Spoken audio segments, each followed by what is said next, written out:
Est-ce qu'au quotidien, la vie d'un automobiliste qui est en véhicule électrique, elle n'est pas plus compliquée que celle de quelqu'un qui roule avec un moteur Non, à je dirais combustion? qu'elle est même beaucoup plus simple parce qu'on n'a plus de contraintes.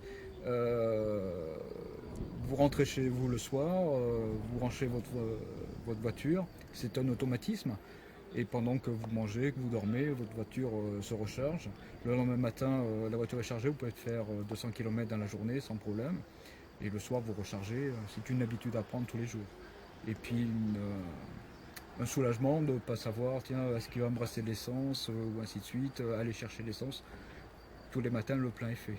T'as Alors, raison. il y a un investissement un peu au départ parce que les véhicules électriques sont un peu plus chers que les voitures à moteur. Mais ensuite, au quotidien, est-ce que ça vous fait une grosse facture d'électricité ou est-ce que vous payez en électricité est aussi cher ou moins cher que si vous auriez dû mettre du carburant? Alors le coût électrique, moi je fais à peu près 2500 km par mois, ce qui représente en gasoil à peu près entre 200 et 300 euros. Maintenant, en électrique, je dois être aux alentours de 45 à 50 euros maximum par mois. Donc le calcul est vite fait de ce côté-là. Ouais. Donc il y a une mise de départ à faire, il y a des aides, mais ensuite quand même les frais de fonctionnement sont plus faibles. Alors, les frais de fonctionnement sont beaucoup plus faibles, parce qu'il faut savoir que bon, on n'a pas de courroie de distribution à changer, on n'a pas de vidange à faire, on n'a quasiment aucun entretien. Je dis bien quasiment parce qu'il faut quand même changer les plaquettes de frein, mais seulement aux alentours de 200 000 voire 300 000, et les pneus. Sinon, à part ça, vous avez aucun entretien supplémentaire à faire.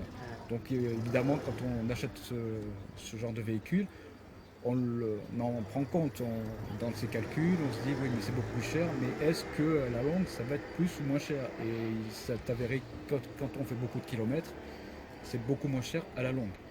C'est sûr qu'à court terme, c'est légèrement plus cher, quoique avec les aides, on arrive à des tarifs maintenant assez compétitifs par rapport à un thermique.